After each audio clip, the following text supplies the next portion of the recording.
ভাই, ও পার্কে তো এখন প্রেম প্রীতি চলে ভালোই। আর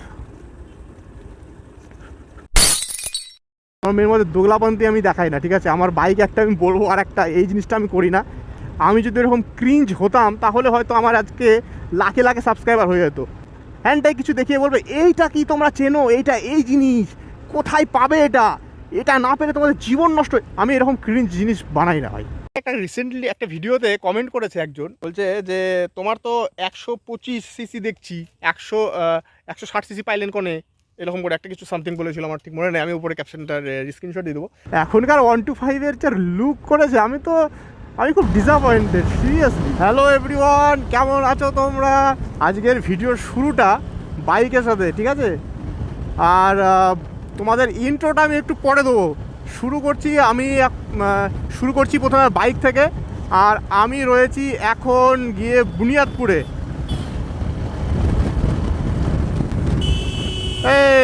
ভাই, চারিদিকে কোনো দিকে দেখবে না ম্যাডাম, আমাদের যে সিভিক ভলেন্টিয়ার্স, বাপরে বাপ, বিশাল পাওয়ার এদের, পুলিশের থেকে বেশি পাওয়ার এদের, ঠিক আছে?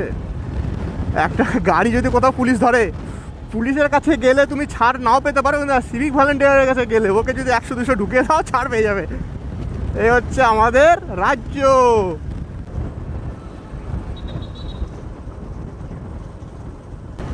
এই রাস্তাটা যাচ্ছে হরিরামপুর হয়ে, এটা বলতে পারো যে মালদায় বা গাজলে গেলে এটাও একটা বাইপাস পড়ে, ঠিক আছে? রাস্তাটা খুবই সুন্দর, ওই সোজা রাস্তা দিয়ে, রাস্তার কাজ হয় ফালতু, ওইটা দিয়ে যাওয়ার থেকে এই রাস্তা দিয়ে সোজা গেলে যেতে পারো। এটা সোজা, আমি যাব ডান দিকে। কোথায় যাচ্ছি একটু পরে জাস্ট একটু পরে, ধৈর্য ধরো, একটা ভালো জায়গা দেখে ইন্ট্রোটা দিচ্ছি। প্রথমবার ভিডিও বানাচ্ছি ভাই, যে কোনো ইন্ট্রো ছাড়া।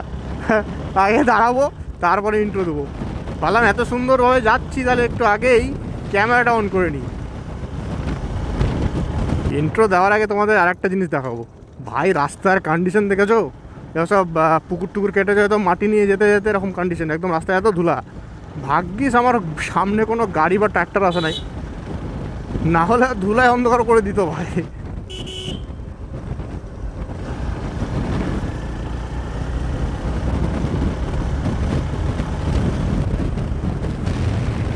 এই জায়গাতে একটা ইন্ট্রো করা যেতে পারে, ভালো জায়গা আছে।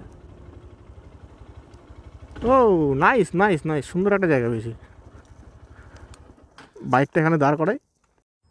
আমার ভিডিওর ইন্ট্রো বানাতে খুব ভালো লাগে, আর যদি সেই জায়গাটা এরকম সুন্দর হয় তাহলে তো আরোই ভালো লাগবে। তো অ্যাকচুয়ালি ইন্ট্রোর আগে আমি বলে দিই যে আজকে আমি বেরিয়েছি কোথায়। আমি আজকে যাচ্ছি হচ্ছে মালিয়ান দিঘির। ঘরগুড়িগুলো উঠিয়ে দিতে পারে না মানুষ, আমি শালা ইন্ট্রো করতে পারছি না। এনিওয়েজ, আমি আজকে যাচ্ছি মালিয়ান দিঘির সমীর বৃক্ষতে। সমীর বৃক্ষ একটা গাছ, আমি সেই জায়গাটায় গিয়ে বাকিটা বলবো। অ্যাকচুয়ালি তোমরা এইটুকু ধরে রাখো যে এটা মহাভারতের সঙ্গে লিঙ্কড, মানে শ্রীকৃষ্ণ, পাণ্ডব, এদের সঙ্গে লিঙ্ক, ঠিক আছে? হে গাইস, আমি সুমন, আর তোমরা দেখছো আমার ইউটিউব চ্যানেল ব্লগ ফাইলসের একটা ফ্রেশ নিউ ব্লগ। তো যারা যারা আমার থেকে বড় আছো তারা আমার প্রণাম অবশ্যই নিতে হবে, আর না নিলে জোর করে দেবো ভাই। আর যারা আমার থেকে ছোটো আছো তাদেরকে অগাধ ভালোবাসা, এবং যারা আমার সমবয়সী তাদেরকে বলবো জয় গুরু, ফাটিয়ে চলো, এগিয়ে চলো, ঠিক আছে? আর এই যে আমার বাইক নিয়ে বেরিয়ে পড়েছি। এইবার আমি তোমাদেরকে একটা কথা বলি। আমাকে একটা রিসেন্টলি একটা ভিডিওতে কমেন্ট করেছে একজন, নাম দেখে মনে হলো বাংলাদেশের। বলছে যে তোমার তো 125 সিসি দেখছি, 160 সিসি পাইলেন কোনে, এরকম করে একটা কিছু সামথিং বলেছিল, আমার ঠিক মনে নেই। আমি উপরে ক্যাপশনটার স্ক্রিনশট দিয়ে দেবো। তো আমি তোমাকে বলি ভাই, আমার এটা 160 সিসির 2021 মডেল, একদম স্টিল এডিশন, একদম টপ এডিশন যেটা বলে এক্সট্রিমের, সেটাই হচ্ছে আমার। এই যে সুন্দর করে একটু দেখে নাও আমার বাইকটাকে, ঠিক আছে? এটা 125 সিসি কোন দিক থেকে মনে হয় আমি জানি না ভাই, আমি বাংলাদেশেও তো বাইক দেখেছি এরকম, তো 125 সিসি মনে হয় না। এই যে ব্যাজিং দেখে নাও, 160R, এক্সট্রিম 160R, এই যে স্টিল এডিশন, ঠিক আছে? স্টিল এডিশন মানে এটা হচ্ছে টপ মডেল, এক্সট্রিমের টপ মডেল এটা, ঠিক আছে? সামনে থেকেও দেখে নাও, এক্সট্রিম 160R, ওকে? এবার মিসআন্ডারস্ট্যান্ডিং হতেই পারে ভাই। এবার তুমি যে কমেন্ট করেছো প্লিজ আর একবার কমেন্ট করো, আর আমাকে বলো আর কিছু দেখাতে হবে কি না আমার 160Rই। তো আমি বেশি দেরি করছি না, আমি তাড়াতাড়ি যাই। আর আমার মামার বাড়ির ওপর দিয়ে যাবো, কিন্তু আমি এখন মামার বাড়ি ঢুকবো না, ঢুকলেই টাইম ওয়েস্ট হবে। আসার সময় ঢুকবো, ঠিক আছে? আর যেতে যেতে একটু কথা বলছি তোমাদের সঙ্গে, বাইক রিলেটেড, আমার এক্সট্রিম রিলেটেড, ঠিক আছে? চলো।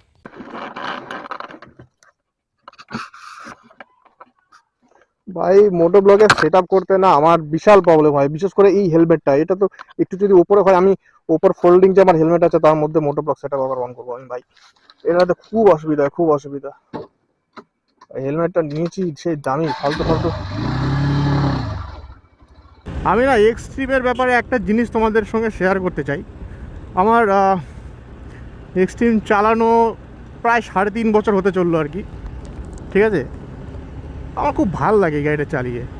পাওয়ারের দিক থেকে একদম ঠিকঠাক। আমরা তো মানে গ্রামেগঞ্জে থাকি, বেশি বাইরে অত যাওয়ার নেই। তো আমাদের রাস্তাঘাট হিসাবে, একটা স্মল টাউন হিসাবে, এসব দিকে চক্কর কাটার থেকে এই গাড়িটা ঠিকঠাক আছে ভাই। আর বিশেষ করে তোমাদেরকে তো আমি বলেছি, আমার অনেক ভিডিও আছে বাইকের সম্পর্কে, তোমাদেরকে বলেছি আমি যে আমি কেন এক্সট্রিম 160Rটা চুজ করেছিলাম। তখন 125 ছিল না, না হলে 125টাই নিতাম ভাই। এখনকার 125-এর যে লুক করেছে, আমি খুব ডিসঅ্যাপয়েন্টেড সিরিয়াসলি। এবার হিরোর একটা জিনিস আমার খুব খারাপ লেগেছে, কী বলো তো, এরা না এত চটজলদি, এদের মনে হয় অনেক দিন থেকে এক্সট্রিম আনার প্ল্যান ছিল। এবার এক্সট্রিমটাকে এত তাড়াতাড়ি, এত তাড়াহুড়ো করে আপগ্রেড করেছে। প্রথমে এক্সট্রিম নিয়ে এলো, তারপরে ওই যে 1000 একটা সিরিজ নিয়ে এলো, যেটা লাল রঙের আর কি, লাল সাদা মিক্সচার। তারপরে সঙ্গে সঙ্গে কয়েক মাস পরেই ব্ল্যাক স্টিলথ মডেলটা নিয়ে এলো, ঠিক আছে? তো এত যে তারা কিসে তাড়াহুড়ো করে সব বিয়ে করছে, এবার এত তাড়াহুড়ো করে আপগ্রেড করছে কিনা ওদের মডেলগুলো বিক্রি কমে গেছে। এবার আবার কিছুদিন পরে নিয়ে এলো 125R। এবার 125cc আনার পরে 125cc-র জন্য বাকি সমস্ত 125cc যত গাড়িগুলো আছে আর কি, রেইডার বলো বা পালসার বলো, এগুলো তো বাজার খেয়েছে। আমাদের এক্সট্রিম 160Rও বাজার খেয়ে ফেলেছে। আবার নাকি কদিন পরের আবার আসবে হচ্ছে 250cc। মানে আলাদাই ভাই, একটু তো শ্বাস নিতে দাও। আমার যেহেতু এটা ফার্স্ট বাইক, আমি বাইকটা বেচবো না, না হলে আমি এটা 250-তে কনভার্ট করে নিতাম, মানে আপগ্রেড করে নিতাম এক্সচেঞ্জ করিয়ে। কিন্তু আমি এই বাইকটা ভাই বেচবো না, একদম লাইফ লং থেকে যাবে। আমার নাতিপুতিরা দেখবে যে আমার দাদু কোন বাইক চালাতো, আমার ফার্স্ট বাইক বলে কথা। হ্যাঁ, তো আমি অ্যাকচুয়ালি মানে আমাদের ইন্ডিয়াতেই আমাদের যে ডিস্ট্রিক্ট আছে, যেই ডিস্ট্রিক্ট বা যে জেলা থেকে আমি বিলং করি, সেই জেলার ফার্স্ট ওনার ছিলাম আমি এক্সট্রিমের, ঠিক আছে? কারণ বাইক লঞ্চ হওয়ার পরপরই আমি অর্ডার দিই এক্সট্রিমকে। সেটা হচ্ছে আমাদের ডিস্ট্রিক্টের যে আমাদের সদর শহর, সেটা হচ্ছে বালুরঘাট। তো বালুরঘাটের যে সবথেকে বড় শোরুম, সবার আগে তো সদর শহরের যে মেন শোরুম, সেখানেই গাড়ি আসবে। তো সব জায়গায় আমি খোঁজ নিয়েছি, বালুরঘাটে খোঁজ নিলাম যে আমাদের ডিস্ট্রিক্টের ফার্স্ট ওখানেই আসবে গাড়ি। আর দুটো বাইক এনেছিল, প্রথমে দুটো এক্সট্রিম এনেছিল, তার মধ্যে এই এক্সট্রিমটা আমি নিয়েছি ফার্স্ট। তারপরে একটা এক্সট্রিম পড়েই ছিল, ঠিক আছে? তাহলে আমি আমার জেলার ফার্স্ট ওনার এক্সট্রিমের, এক্সট্রিম স্টিলথ মডেলটা অবশ্যই। সো বাবু আমি বলি যে আমার কাছে বাইক, আমার দেখো, আমার মেয়ের মধ্যে দোগলাপন্থী আমি দেখাই না, ঠিক আছে? আমার বাইক একটা আমি বলবো, আর একটা এই জিনিসটা আমি করি না। হ্যাঁ, বা আমার আছে একটা, আমি দেখাচ্ছি আর একটা, এই জিনিসটা অ্যাটলিস্ট আমি করি না, ঠিক আছে? আমি যদি এরকম ক্রিঞ্জ হতাম তাহলে হয়তো আমার আজকে লাখে লাখে সাবস্ক্রাইবার হয়ে যেত। অত রকম ক্রিঞ্জ ভিডিও বানিয়ে অনেক ভাইরাল হয়েছে আমাদের ডিস্ট্রিক্টের বলো, বাইরের ডিস্ট্রিক্ট বলো, সেখানকার উল্টাপাল্টা হ্যান্ডটাই কিছু দেখিয়ে বলবে এইটা কি তোমরা চেনো, এইটা এই জিনিস কোথায় পাবে, এটা না পেলে তোমাদের জীবন নষ্ট। আমি এরকম ক্রিঞ্জ জিনিস বানাই না ভাই। যেটা ইম্পর্টেন্ট, যেটা আমার মনে হয়েছে ভালো, সেটাই। আমি কোনো হোটেলে যাই, কোনো রেস্টুরেন্টে গিয়ে যদি আমার খাবার ভালো লাগে, আমি সেটা রিভিউ করবো, ভালো বলবো। এবার আমার ওখানকার গিয়ে খাবারই ভালো লাগলো না, তো আমি তো 50 কেন, তুমি 1 লাখ দাও, আমি করবো না। তো আমার হচ্ছে, আমি জেনুইন ম্যান, ঠিক আছে? আমার সমস্ত ভিডিও তোমরা একটা পর একটা গিয়ে দেখে নেবে, একদম জেনুইন কথা বলি, ওরকম ফালতু কথা আমি বলি না, ঠিক আছে? একটা ভিডিও তোমাদের জন্য নিয়ে আসবো, যেটা হচ্ছে এক্সট্রিম আমাকে কেন কোন দিক থেকে ডিসঅ্যাপয়েন্ট করেছে, তার জন্য একটু ওয়েট করো। সেটাও জেনুইনই বলবো, যে তোমরা এখন যদি এক্সট্রিম নিতে চাও তাহলে বলবো যে এক্সট্রিম কেন নেবে না, আর কেন নেবে। আমার ডান পাশে হচ্ছে বদলপুর হাই স্কুল। আমি জানি না আমার কোনো সাবস্ক্রাইবার আছে কিনা এখান থেকে, থাকলে একটু নক করে দিও। আর বুনিয়াদপুর থেকে মনে হয় আছো কেউ না কেউ, তাই না? বুনিয়াদপুর থেকেও যদি থাকো তাহলে একটু কমেন্টে জানিও যে কে বুনিয়াদপুর থেকে দেখছো। আর যারা বুনিয়াদপুর থেকে থাকো, মানে যারা বুনিয়াদপুর থেকে বিলং করছো, তারা তো এখানকারই আশেপাশেই হবে, বেশি দূরে হবে না। আমার এখানে মামার বাড়ি, কিন্তু এখন আমি ঢুকছি না। একবার কমেন্টে জানিও যে তোমাদের জায়গাটা কেমন লাগছে, আর আমার সাথে রাইড করতে কেমন লাগছে। মনে হচ্ছে না তোমরা বাইক চালাচ্ছ, একদম সেই জিগজ্যাগ রাস্তা। বলো কেমন লাগছে বাইক চালিয়ে। গৌরদিঘি পার্ক রয়েছে এখানে। আমি জানি না আজকে ঢুকতে পারবো কি না ভাই, 2:30 বেজে গেছে। আগে আমি মেন জায়গাতে যাই।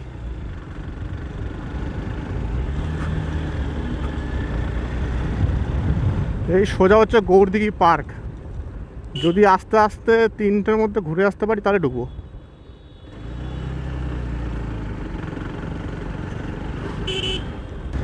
ওকে ওকে ওকে, চলে এসেছি। স্বাগতম শমী বৃক্ষ, ঠিক আছে। এই লেফট সাইডে শমী বৃক্ষ। আমি এখানে ঢুকবো।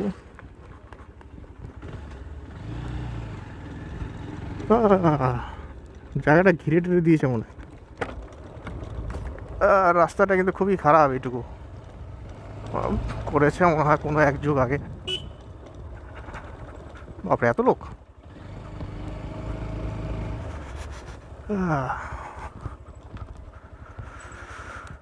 এই হচ্ছে সেই শমী বৃক্ষ।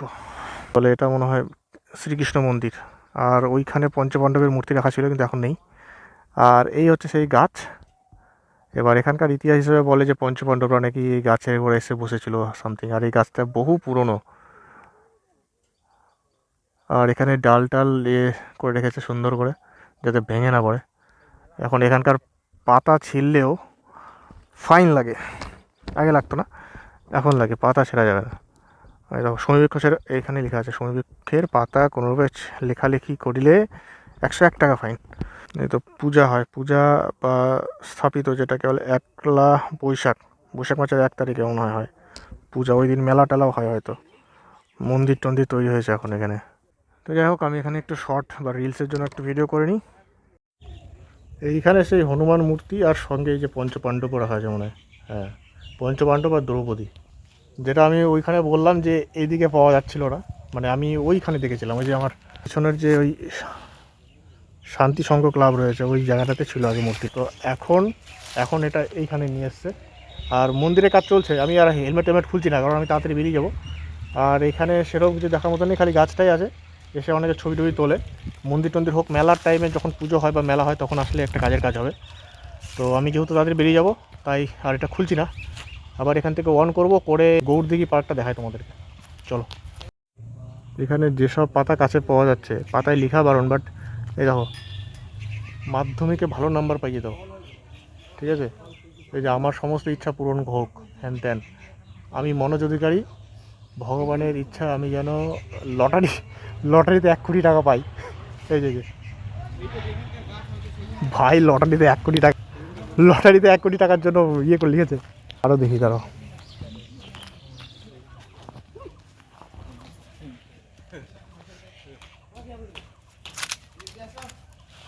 লেখা বোঝা যাচ্ছে না। চাকরি লাগবে নাকি?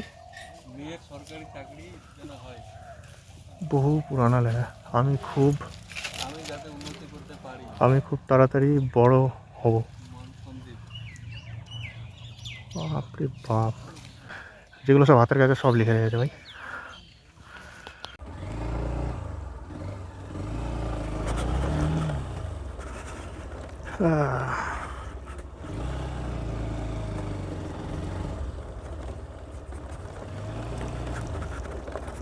তো শমীবৃক্ষ দেখা শেষ। আর তোমরা দেখলে এখনও মানে লোকজন ভালোই হয়।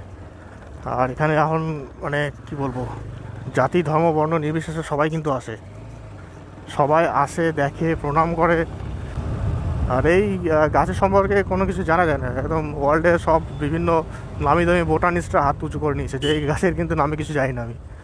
যার জন্য গাছটাকে একটু অলৌকিক বলে মনে করা হয় আর কি। তো এই হচ্ছে গৌরদিঘি পার্ক। আমি একটু পার্কে যাব। বাবারে,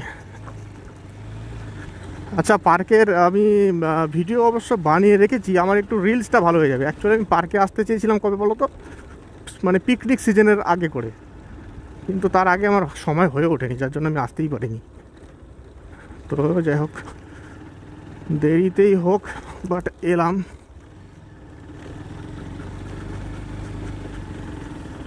ও पार्के तो এখন प्रेम प्रीति चले ভালোই। अरे यार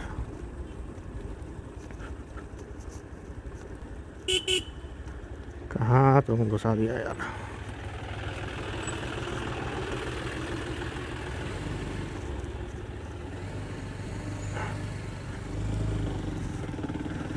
সুন্দর চারিদিকে, কিন্তু এই গাছগুলোকে কেটে একটু ভালো করে বর্ডার বানালে কিন্তু আরো ভালো লাগতো।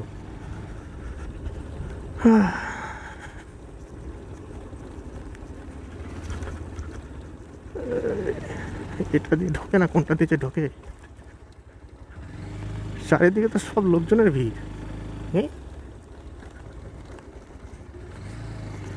বিশাল মেলা।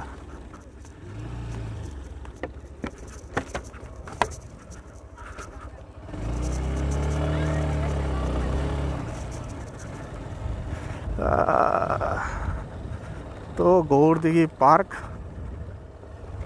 এটা বাইরেরটা। আমি একটু খালি এমনি বাইক চালিয়ে এলাম দেখার জন্য। তো আমি এখন আছি গৌরদিঘি পার্কে, একা একা ঘুরে বেড়াচ্ছি ভাই, কি বাজে লাগছে। সবাই এখানে প্রেম টেম করছে চারিদিকে, আমি একাই ফালতু সবাইকে ডিস্টার্ব করে বেড়াচ্ছি। এই জন্য একটু সাইডে এসে ক্যামেরা নিয়ে কথা বলছি তোমাদেরকে।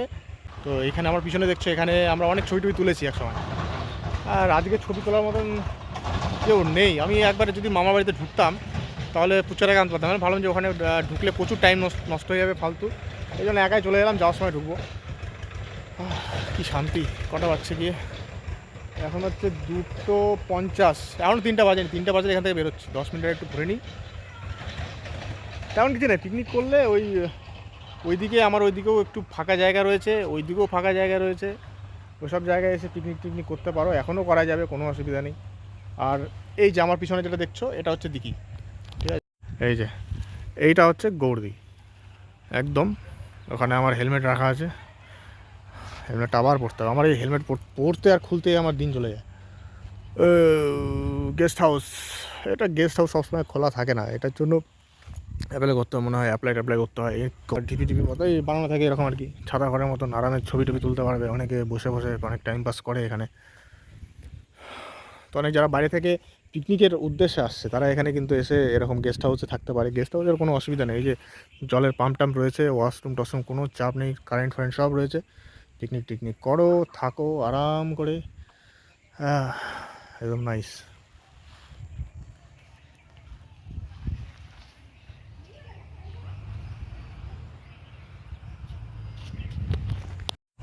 তো আমি আমার এই শিরা টিরাগুলো খুলে দিই।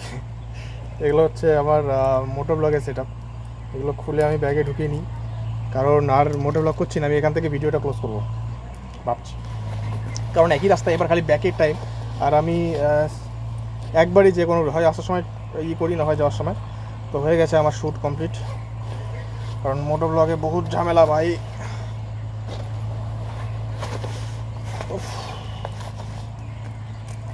গরম লাগছে, সেই গরম লাগছে। এই যে ক্যামেরা ট্যামেরা সব পকেটে ঢুকে নিয়েছি। তো চলো বেরোই এখান থেকে, দেখা হচ্ছে কোনো নেক্সট ব্লগে। ততক্ষণ ভালো থেকো। জয় গুরু, জয় গুরু, জয় গুরু, জয় গুরু। সবাই ভালো থেকো, আর অবশ্যই আদার্স সবাইকে ভালো রাখো। টাটা।